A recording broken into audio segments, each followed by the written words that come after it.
Antes de iniciar, esto es una conferencia y quiero pedirles que nos pongamos de pie para hacer un poquito de oración, ponernos en presencia de Dios y rogarle que estos momentos que vamos a compartir juntos, compartimos la fe, compartimos la alegría de otro aniversario de nuestra independencia, del grito, ¿sí? Y pues también vamos a compartir los alimentos y pues estas ganas que tenemos de salir adelante con la construcción de nuestra parroquia. Esto es una kermés, ¿verdad?, para que podamos consumir, solo que ahorita moción de orden. Es una conferencia y ahorita no los quiero ni con tortas, ni con tacos, ni con chescos, ni con chelas. Entonces atendemos a la conferencia. En cuanto termine, ahora sí podemos ir a los puestos a comprar y a disponernos. Entonces vamos a hacer una pequeña oración. En nombre del Padre, del Hijo y del Espíritu Santo, te rogamos, Señor, que te hagas presente en esta asamblea reunida para festejar otro aniversario de nuestra independencia. Somos una nación que tú bien conoces y que tú mucho amas. Permítenos que en esta noche podamos alegrarnos y sentirnos orgullosos de ser mexicanos. Esta tierra bendita que la mismísima Virgen María ha tocado con sus delicados pies en el cerro del Tepeyac y nos ha venido a enseñar la fe, nos ha venido a enseñar el amor a Dios. Permítanos ser fieles a todo lo que ella nos enseñó y a caminar unidos como hermanos, como una misma nación, no divididos en dos bandos, sino como una nación de hermanos. Padre nuestro, que estás en el cielo, santificado sea tu nombre. Venga a nosotros tu reino. Hágase tu voluntad en la tierra como en el cielo. Danos hoy nuestro pan de cada día. Perdona nuestras ofensas, como también nosotros perdonamos a los que nos ofenden. No nos dejes caer en tentación y líbranos del mal. En el nombre del Padre, y del Hijo, y del Espíritu Santo. Bueno,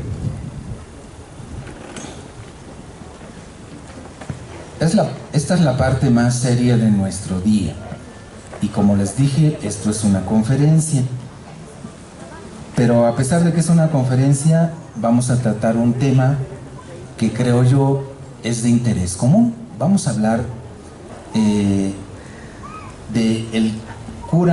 señor cura Miguel Hidalgo y Costilla, ¿sí?, que tiene una importante relevancia en todo este acontecimiento de nuestra identidad nacional, de nuestra nación mexicana. La conferencia tiene este título: Juicio histórico sobre el desenlace de la vida del señor Miguel Hidalgo y Costilla. Y voy a tratar de comprimir la enseñanza. Voy a hablar en términos lo más sencillos posibles, pero que no dejan de ser a veces un poco complicados. No voy a explicar cada término porque nos vamos a tardar y alargar mucho esta conferencia, pero sí hay algunos puntos que tengo que tocar porque son cosas que son de hace algunos siglos que sucedieron en nuestra nación y que como para nosotros ya no es tan fácil entender.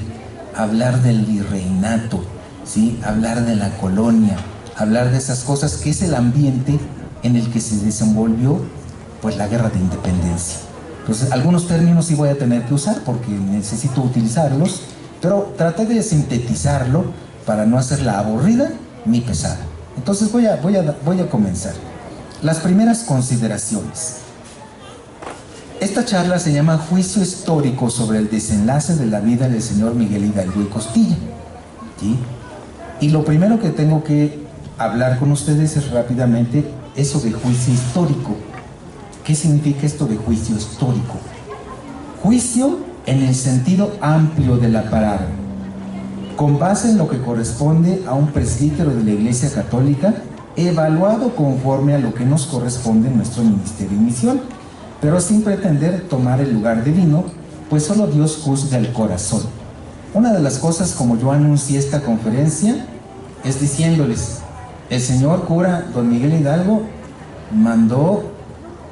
él dio la orden de matar gente, ¿sí? Y no estoy hablando de batalla, estoy hablando de españoles que no tenían armas, ¿sí? Y que él dio la orden de que los acuchillaran, ¿sí? Pero era un sacerdote. Entonces ese es el punto que vamos a analizar, porque es un punto un poco problemático, ¿sí? Bueno, histórico en el más exacto sentido de la palabra, basado en los testimonios de historiadores que tuvieron documentos en sus manos, ¿sí?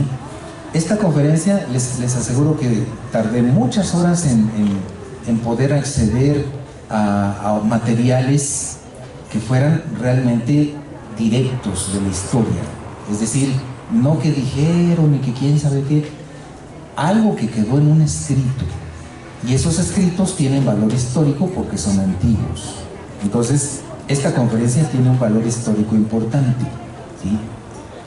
El desenlace de una vida, entiéndase la forma en que morimos y que ordinariamente manifiesta la forma en que vivimos. Me alejaré definitivamente de una forma melosa de hablar que solo quiera satisfacer a los oídos de alguien o buscar el aplauso de la audiencia o mis propias expectativas. Así que solo trataré a partir de los datos comprobables y en hacer un juicio desde la visión de iglesia, de la vida de la iglesia y la vida y obras del señor Miguel Hidalgo y Costilla. Bueno, lo que podemos ratificar por la historia. En primer lugar, el nombre de este personaje tan importante que a mí me sorprendió mucho, que es un nombre larguísimo. Miguel Gregorio Antonio Ignacio Hidalgo y Costilla, Gallaga, Mandarte y Villaseñor. Así se llamaba él. Lo conocemos normalmente por Miguel Hidalgo, ¿no? Así, ese es el resumen, ¿no? Pero se lo repito porque está larguísimo. Miguel Gregorio Antonio Ignacio Hidalgo y Costilla, Gallaga, Mandarte y Villaseñor. Ese era el nombre, ¿sí?, que él tenía en los papeles, su papel de bautismo, ¿sí? Ese era el nombre que tenía él. Nace un 8 de mayo de 1753 en Pénjamo. Ingresa en el seminario y cursa estudios de alto clero. Se convertirá en rector del Colegio de San Nicolás. Es un sacerdote celoso de sus deberes de cura de almas. Por referencias propias, jamás dejó sin los últimos auxilios a ningún moribundo en su demarcación parroquial. Y miren que eso es difícil, ¿eh?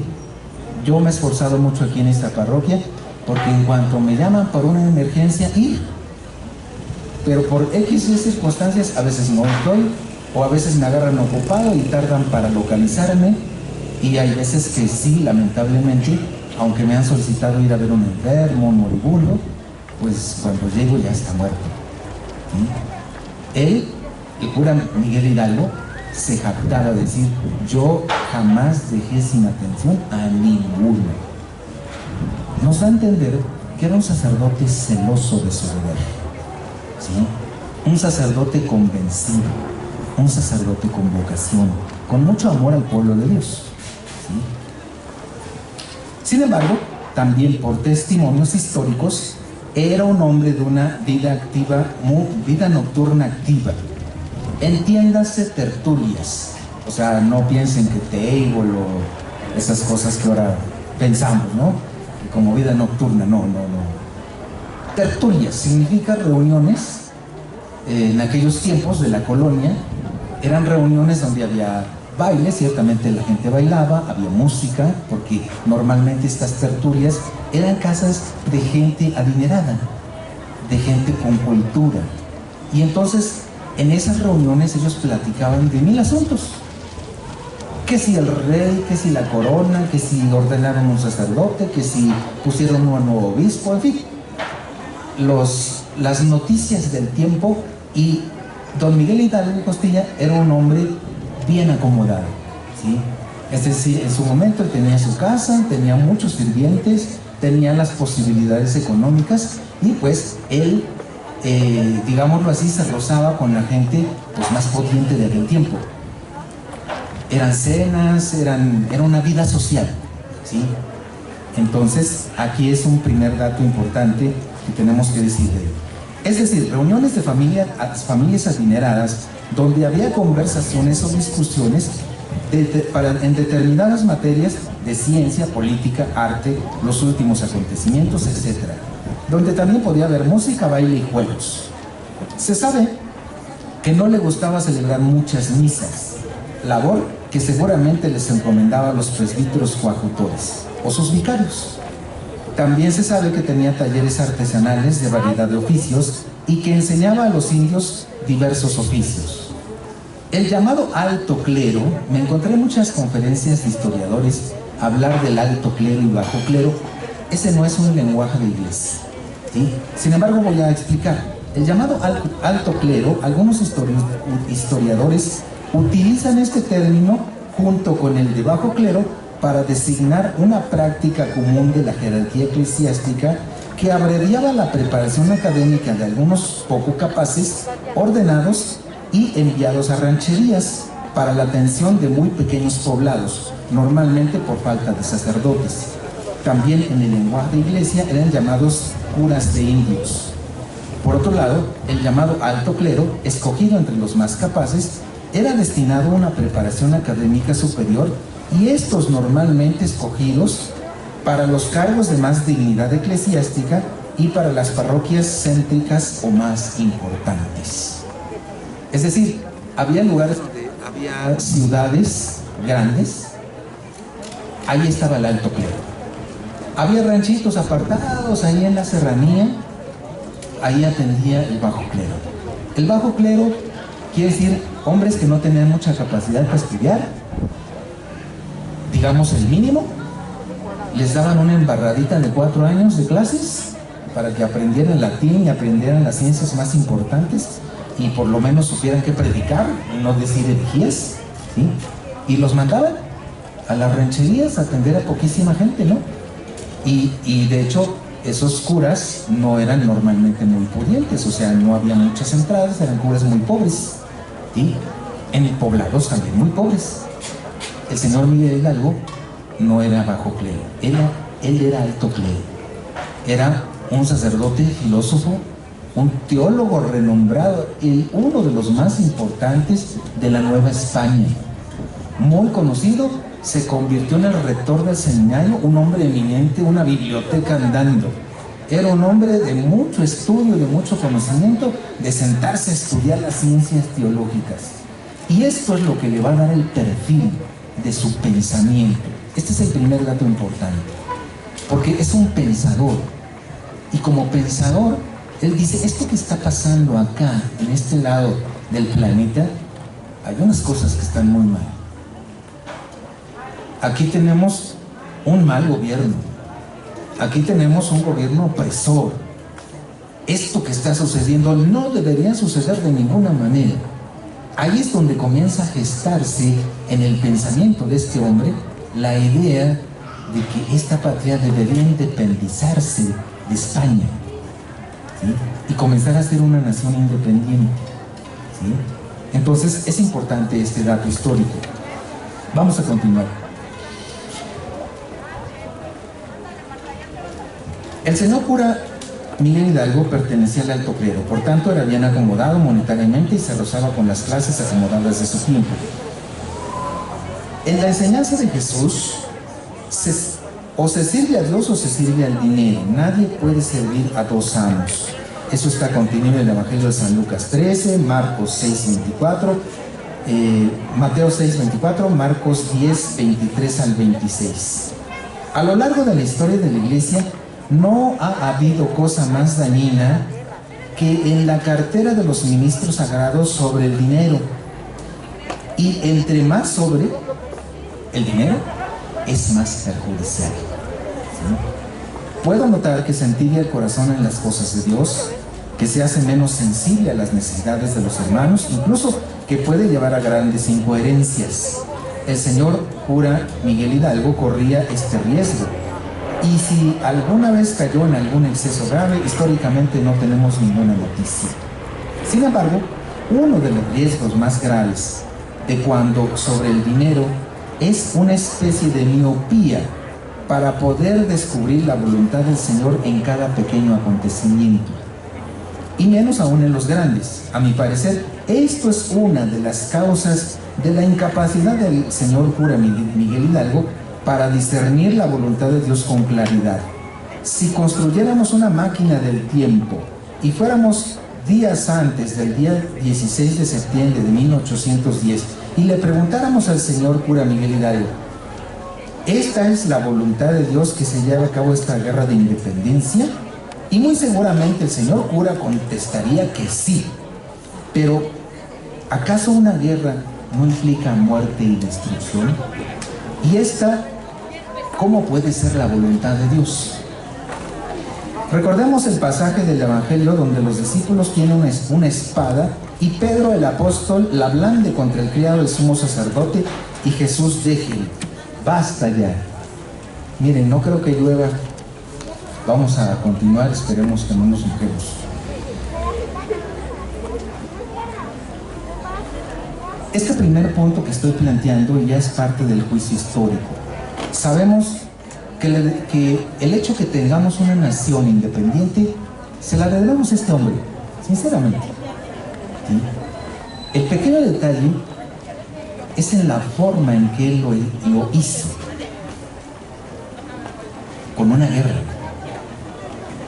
Y esto va a implicar muerte y destrucción. ¿Sí? Creo que esta es la primera noción importantísima en esta conferencia, porque lo vamos a ver, las consecuencias desastrosas de esta guerra, pues van a cargar directamente sobre la persona del señor cura Miguel Hidalgo. Vamos a continuar. Es histórico que el señor cura Miguel Hidalgo tenía en posesión privada una amplia biblioteca. Entre los autores de esos libros estaba el filósofo escolástico Francisco Suárez, quien afirmaba con argumentos escolásticos que era lícito oponerse a un gobierno tiránico, que si no había nadie que se opusiera, debería ser el párroco quien debería alzarse y levantar al pueblo. Esta es una doctrina católica, pero de la teología escolástica. ¿Qué significa? Una teología que pone muy por encima la razón a la escritura. De hecho, este tipo de teología degradaría tanto que, vamos a decirlo así, se extinguiría. ¿Sí? Es un modo de entender, terminaría el modo de entender tan racionalmente la escritura que la suprime, la elimina. Y si eliminamos palabras de Jesús como enseñanzas importantes, hacemos algo grave. Entonces, él está influenciado por este gran teólogo. Él tiene ese pensamiento de ese teólogo en la cabeza, y conforme a las conclusiones de este teólogo, de ese gran teólogo, en realidad él decirá, está bien, podemos levantarnos en armas, podemos oponernos al opresor injusto, pero ahorita vamos a ver que eso es un juicio todavía superficial de una realidad más compleja. Es histórico que en el virreinato había un régimen de excesivos impuestos que por las luchas de España contra Inglaterra y Francia empobrecían gravemente a las clases más desfavorecidas. Es histórico que el rey Borbón expulsó a los jesuitas que enseñaban contra los tiranos, que incluso algunos insurrectos fueron muertos de manera violenta en duros enfrentamientos. Es histórico que había muertes sin juicio previo en la Nueva España. Es histórico que el rey Borbón destituyó de toda forma de gobierno a los criollos y los quitó del plano político de un plumazo, y solo puso a los peninsulares, a los que Miguel Hidalgo llamaba gachupines. Es histórico que había 10,000 esclavos negros en México. Es histórico que después de 3 siglos ya se estaba forjando una identidad nacional y España era cada vez más lejana. Claro que había resquicios y señales claras de un gobierno tiránico, no por ser católico, sino por las circunstancias históricas que le sucedían en la península ibérica. a más del depuesto rey Fernando VII por Napoleón, se corría el riesgo de que las herejías de la Revolución Francesa llegaran a México. Les voy a plantar así, muy en breves líneas, porque esto es muy complicado de esta parte histórica. Cuando España viene y con la autoridad del Papa conquista estas tierras, España se convierte en una potencia, en la primera potencia internacional. El peso era como ahorita el dólar, era el nivel de referencia. Ahorita manda el dólar, en esos tiempos mandaba el peso. Era de esta nación, bueno, de la Nueva España, de donde salía el metal para acuñar monedas en cualquier país, llámese Inglaterra, Alemania, Suiza. De aquí salía la riqueza que tenía España con la Nueva España. Era la primera potencia.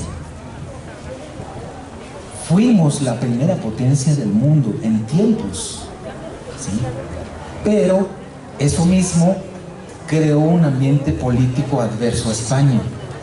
Y entonces los ingleses y Napoleón comenzaron a hacerle la guerra a España. Y para que España pudiera mantener una guerra contra Inglaterra y contra Francia, le costó muy caro nuestra nación. Porque entonces el rey dio orden al virrey de que se aumentaran los impuestos, y que se aumentaran los impuestos, y que se aumentaran los impuestos. Y el problema grande es que la gente estaba totalmente empobrecida, que a duras penas podían comer bien, habiendo tantos recursos. Y entonces las circunstancias históricas hicieron que después de 3 siglos de conquista, la gente vivía en la miseria. Y si los indios no pagaban sus impuestos, los capataces llegaban y les daban de latigazos hasta que caían. Entonces era una situación realmente agobiante. Eso era lo que se estaba viviendo en el tiempo del cura señor Miguel Hidalgo y Costilla. Es histórico que las ciudades conquistadas por el ejército del cura Miguel Hidalgo, cuando se fue el levantamiento, había saqueo y rapiña, que en la Alhóndiga de Granaditas mandó a acuchillar a personas inocentes de nacionalidad española, y después en Valladolid otras 74, en Guadalajara 600, en total 700 personas, de las cuales el cura Miguel Hidalgo mandó matar. ¿Sí? Esto quiero comentarlo porque es una de las partes más tristes y dolorosas de toda esta historia. ¿Sí? Los insurgentes, es decir, el movimiento que pretendía la insurgencia, el Miguel Hidalgo, Allende y los demás, no tenían un ejército bien formado. Tampoco tenían los recursos para hacer una guerra. Entonces, ¿qué hacían para mantener un ejército tan grande? El cura Miguel Hidalgo, su ejército llegó a tener 100,000 personas. Eran 100,000 personas el ejército del cura Miguel Hidalgo. Si él tenía 100,000 seguidores, una cantidad impresionante de gente para darle de comer a toda esa gente. ¿Cómo le haces para darle de comer? Hay que robar. Donde el señor cura Miguel Hidalgo conquistaba, había rapiña, y dejaban en el hambre a las personas que le robaban sus bienes para alimentar su grande ejército. Eso es algo que sucedió, ¿sí? Y cuando llegaban y conquistaban, los indígenas pedían la muerte de los gachupines porque les traían mucho coraje, eran lo que los latigaban. Y el señor Miguel Hidalgo no hizo ningún juicio de ninguno, simplemente dijo: mátenlos. No crean que los mataron de un balazo, porque no tenían parque. Los acuchillaron porque era más barato. ¿Sí? Había un famoso torero entre ellos, y entonces llevaban banderillas, llevaban picas de esas como que con las que han ido a las corridas. Agarran unas lanzas grandes para picarle a los toros en esta parte y lo hacen para alejarlo del caballo cuando lo está embistiendo. Ese tipo de instrumentos usaron, y de hecho a los españoles los toreaban, les ponían las banderillas, les picaban con las lanzas, y esa pobre gente moría desangrada, en medio de burlas, en medio de gritos, de odio y de querer exterminarlos. Y todo lo permitió el señor cura. Hermanos, esto es una barbaridad. ¿Sí?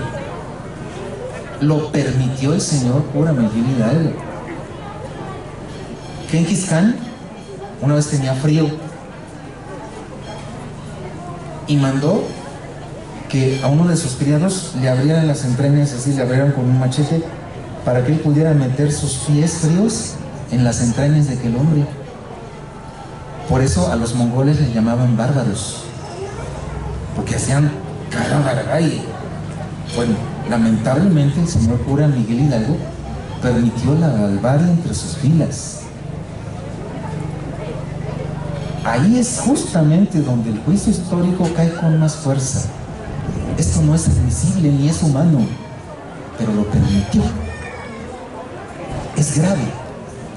Esto no es algo de lo que podamos enorgullecernos, ¿sí? De esto nadie te habla, porque en estas fiestas todo el mundo habla muy bonito de nuestros seres que nos dieron patria, pero son cosas muy durísimas que realmente sucedieron, ¿sí? Esto es histórico, esto no es un invento mío, esto sucedió.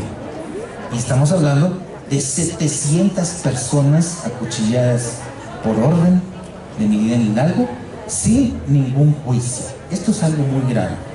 Entonces, vamos a continuar. Esta es la parte más dura de este análisis histórico de lo que hizo el señor cura Miguel Hidalgo. Es histórico que se buscaba la libertad y acabar con los impuestos exorbitantes.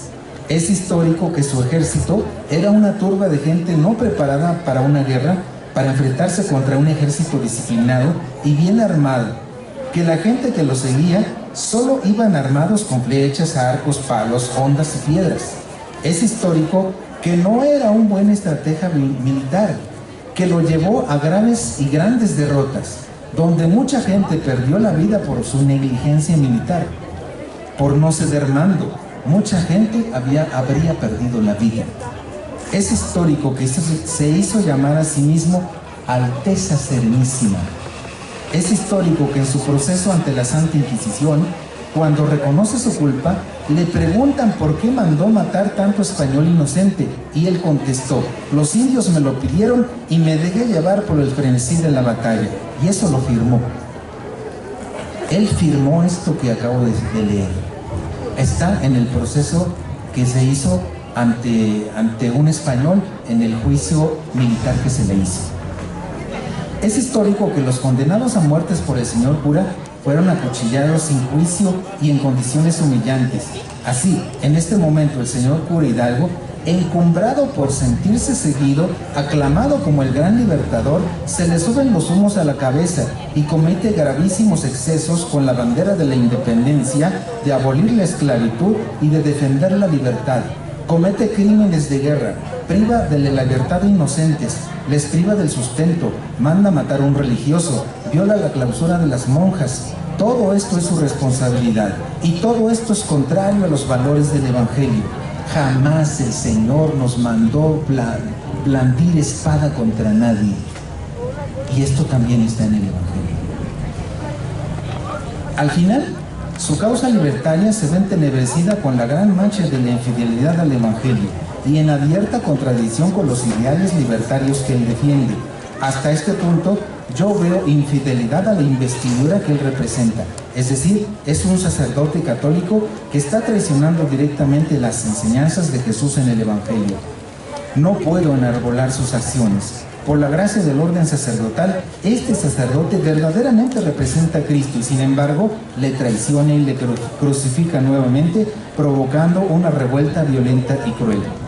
Está claro que históricamente la pena de excomunión que les es expuesta tiene razones de peso para ser declarada, no por buscar la libertad, no por liberar al opresor, que eso es lo más grande que hizo él, sino por no compadecerse de aquellos que apostataron de la fe.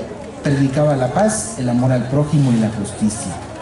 Para finalizar, el desenlace de la vida del señor cura Miguel Hidalgo. Para que entendamos lo que quiero decir con el desenlace de la vida, hablaré primero del desenlace de la vida de Judas Iscariote. Su desenlace es vergonzoso, humillante, cobarde y violento. El desenlace de su vida hace ver al discípulo que no fue digno del Maestro, el único de quien Jesús expresó: más le valdría no haber nacido, y su mismo Señor se avergüenza de él. Quiere decir que su desenlace es de los peores imaginables. Jesús no habló de ninguno así. De Judas dijo: más le valdría no haber nacido. Y sabemos que Judas Iscariote pues termina muy mal, quitándose la vida, ¿no? Ahora, el señor cura Miguel Hidalgo, después de la batalla del Cerro de las Cruces, padecerá una serie de derrotas que lo llevarán a que sus mismos colaboradores intenten envenenarlo. No tendrá más remedio que huir, y en el camino fue traicionado y hecho preso. Será juzgado por 2 tribunales, uno militar y otro presidido por la Santa Inquisición.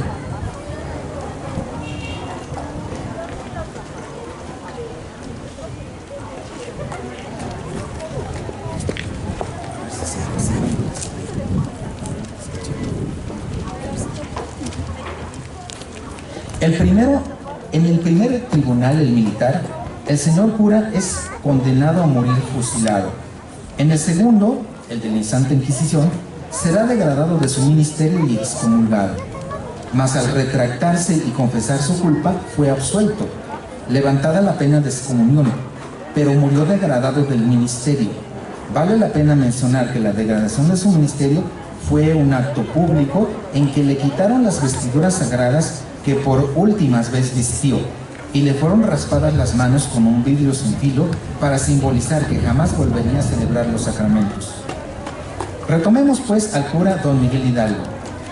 Cuando una oveja se pierde, dice el Evangelio que el pastor deja sus 99 ovejas y va en busca de ella. Lucas 1:6. El Señor mismo fue a buscar no a una oveja, sino a un pastor de almas. Él estaba al frente del rebaño. Si él se perdía, con él se perdían muchas almas más.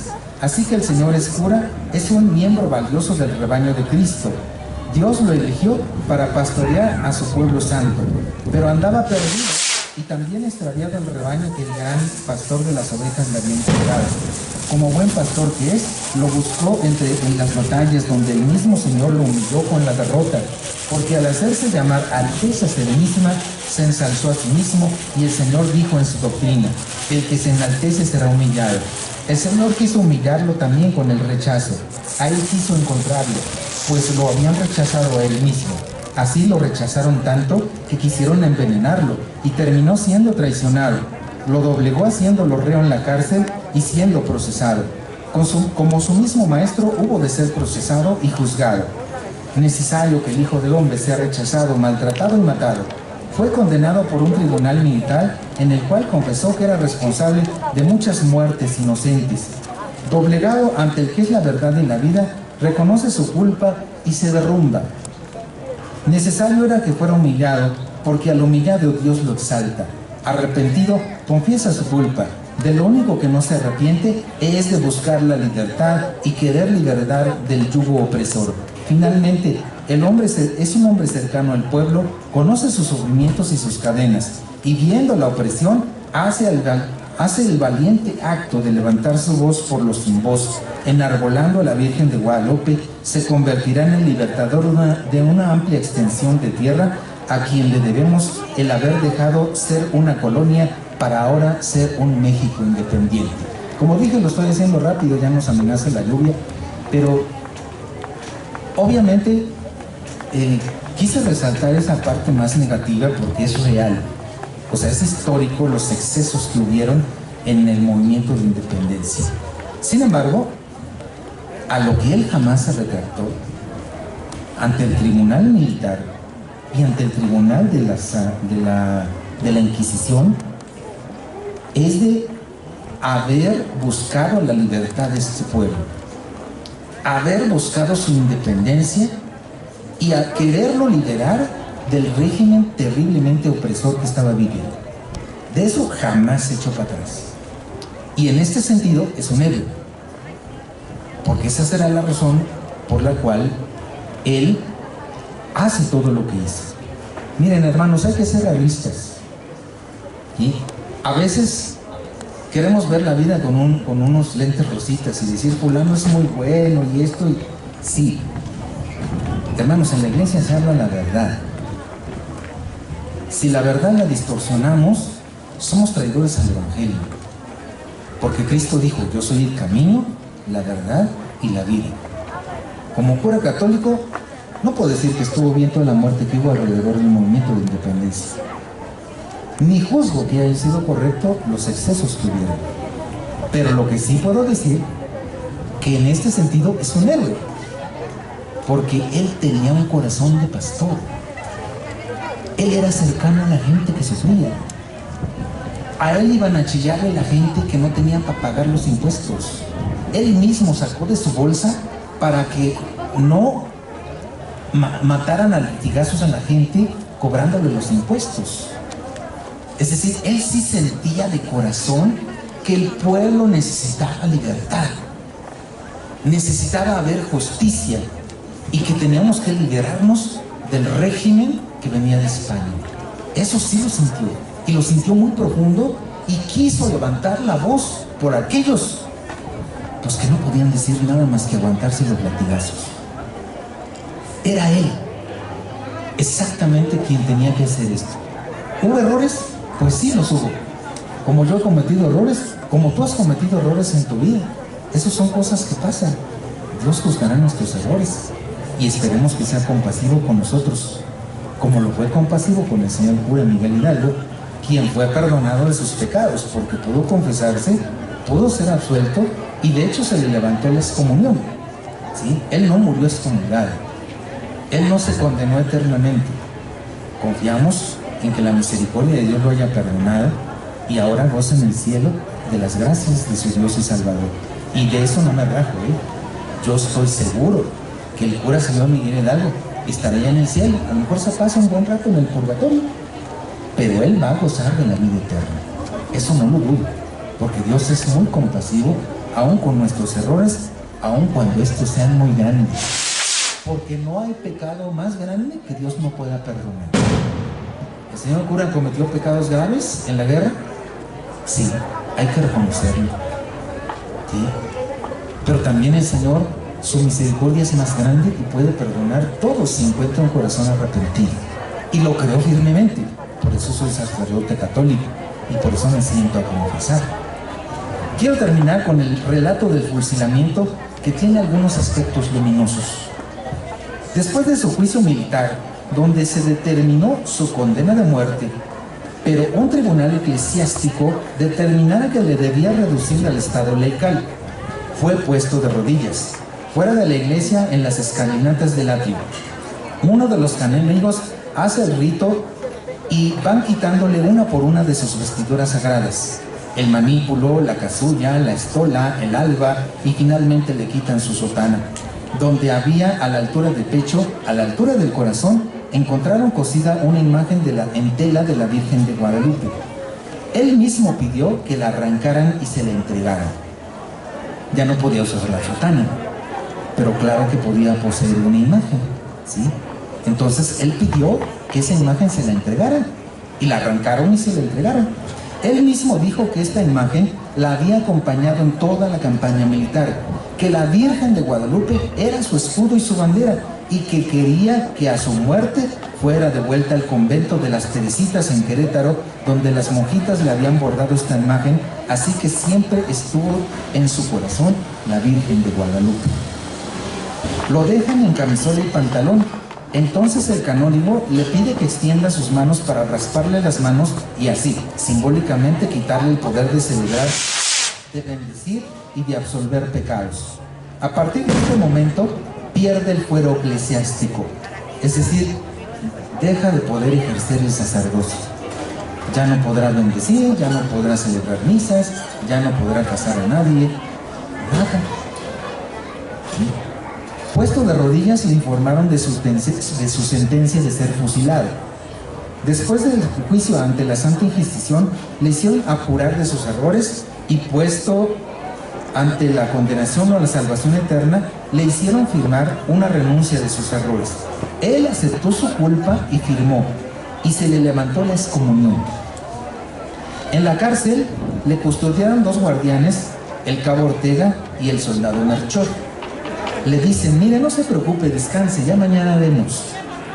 Y el señor cura Miguel Hidalgo contesta: para descansar la vida eterna. Pidió el breviario, se la pasó rezando. También tenía y le consiguieron un ejemplar de la Biblia, y seguramente los ecos de la escritura resonaban los pasajes que hablaban de la pasión, de la soledad, del rechazo, de la traición, del sufrimiento de Jesús, varón de dolores. Y aquí quiero comentarles una personal experiencia. En el año 2013, yo fui golpeado por unos criminales dentro de mi auto.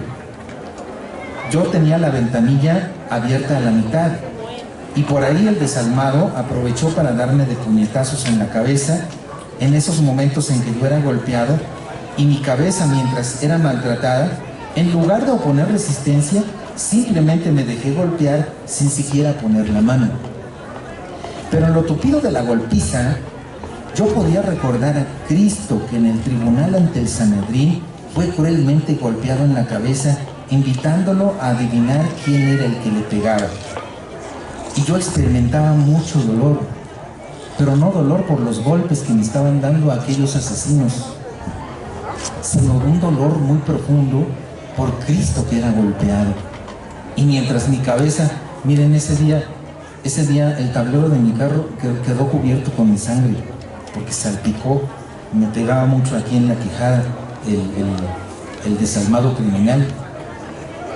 Pero de verdad que yo no sentía los golpes, sentía interiormente un dolor muy profundo, y me acordé cómo a Cristo también le pegaron en la cabeza con mucha crueldad, como aquel tipo me estaba pegando con mucha crueldad. En lo tupido de la golpiza, yo podía recordar a Cristo en el tribunal de Sanedrín, que fue cruelmente golpeado en la cabeza, y yo experimentaba mucho dolor, pero por Cristo, no por las heridas que me infligían. Y puedo decir que fue una experiencia profundamente espiritual. Ese día comprendí algo de la pasión, no por meditación o el ejercicio del intelecto, sino una experiencia interior que me unió a Cristo crucificado, y comprendí algo de su dolor en la cruz. Yo veo al señor Hidalgo y Costilla como un crucificado, purgando sus propios pecados, y unido a Cristo, le alcanzó seguramente para pagar por muchos pecados propios y de muchas personas pecadoras. Miguel Hidalgo y Costilla comenzó a prepararse espiritualmente para comprender todo lo que le había sucedido, y para interiorizar no en su propia muerte, sino en la muerte de su maestro. Y en estos días que le faltaban para la ejecución, su condena seguramente comenzó a entender qué es ser discípulo de Jesucristo, cargando su propia cruz y esperando el momento de su paso de este mundo al Padre como su Maestro y Señor. La ejecución fue muy temprana, a las 6 de la mañana, y un 11 de julio de 1911. A él lo sentaron en una silla, le amarraron las manos a la espalda. El pelotón de fusilamiento estaba al mando de un teniente llamado Pedro Armendáriz, que no tiene nada que ver con el artista. Colocó al pelotón de fusilamiento frente al señor cura Hidalgo y Costilla, quien estaba de frente mirando a los soldados, y este nos dejó un relato escrito muy pormenorizado del momento de la ejecución. Por él conocemos estos detalles históricos. Él cuenta que como don Miguel los miraba a los soldados, estaban temblando de susto de tener que ejecutar a un hombre que era cura, famosísimo, de quien todo el mundo hablaba.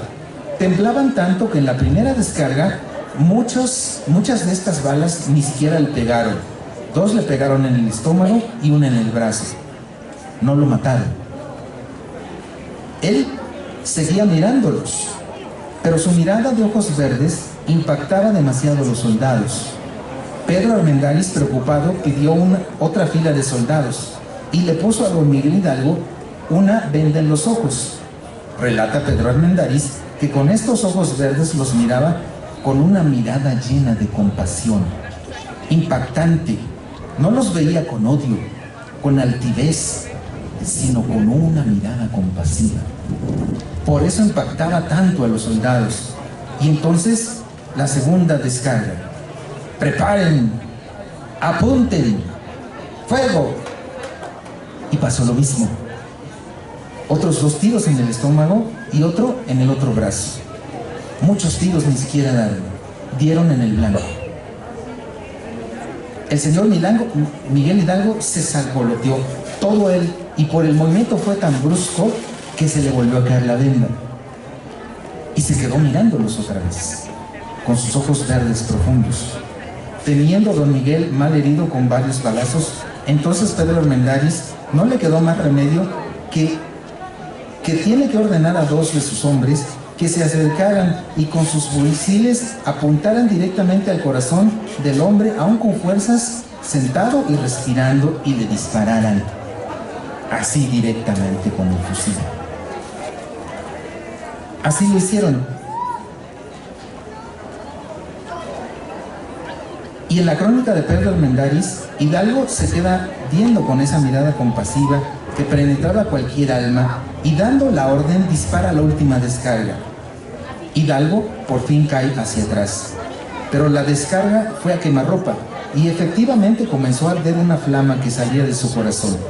En esto inmediatamente me hizo recordar que el Sagrado Corazón de Jesús arde en llama viva de amor por los hombres. Tal vez es mi impresión, hermanos, subjetiva, pero este sacerdote degradado entonces queda verdaderamente identificado con su maestro y es hundido con él en su misma muerte. Muere con los mismos sentimientos de Cristo crucificado. Al final, todos sus errores enmendados, arrepentido y con los mismos sentimientos de Cristo, no dudo que también él estará reinando en el reino celeste de nuestro Señor y Salvador Jesucristo. Habrán dejado de llamarle Alteza Serenísima, pero Dios le dará un nombre nuevo, según versa en el libro del Apocalipsis, que dice: arrepiéntete pues, si no, iré pronto donde ti y lucharé contra estos con la espada de mi boca. El que tenga oídos, oiga lo que el Espíritu dice a las iglesias. Al vencedor le daré el maná escondido y haré también una piedrecilla blanca, grabado en esa piedrecilla un nombre nuevo que nadie conoce sino el que lo recibe. Apocalipsis 2, del 16 al 17. El resto de la historia a mí me parece una salvajada, porque sabemos que el señor Callejas, el jefe del ejército contrario, manda decapitarlo, pero esas son cosas humanas que no vale la pena mencionar. Quiero terminar diciendo que el señor Miguel Hidalgo y Costilla es un gran hombre, un pensador adelantado a su tiempo, arrojado, valiente para defender sus convicciones y sus convicciones de fe. Se equivocó también pues con una guerra y él eliminó la palabra de Cristo, que oró antes de partir del mundo diciendo en el Evangelio de San Juan: Padre, que todos sean uno como tú y yo somos uno.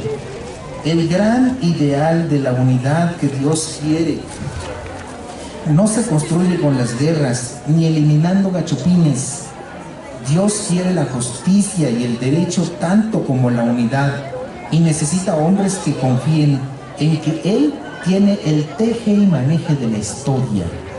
El señor Miguel Hidalgo confió más en la fuerza de unos machetes, las flechas y las ondas, en el poder del resucitado, que en el poder del resucitado que puede guiarnos a la perfecta unidad en la fe y en el amor.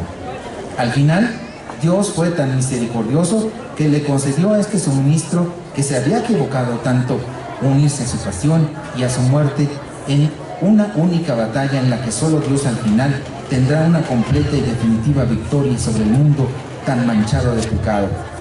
Con estos acontecimientos nos deben hacer exclamar en este día: ¡viva Miguel Hidalgo!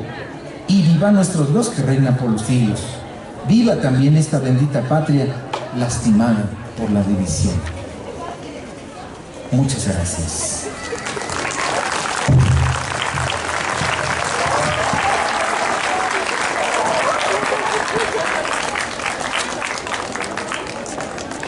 Despedimos al Padre con un fuerte aplauso, por favor, muy fuerte. Ya sé que no hemos comido, pero ahorita ya nos vamos a ir a comer.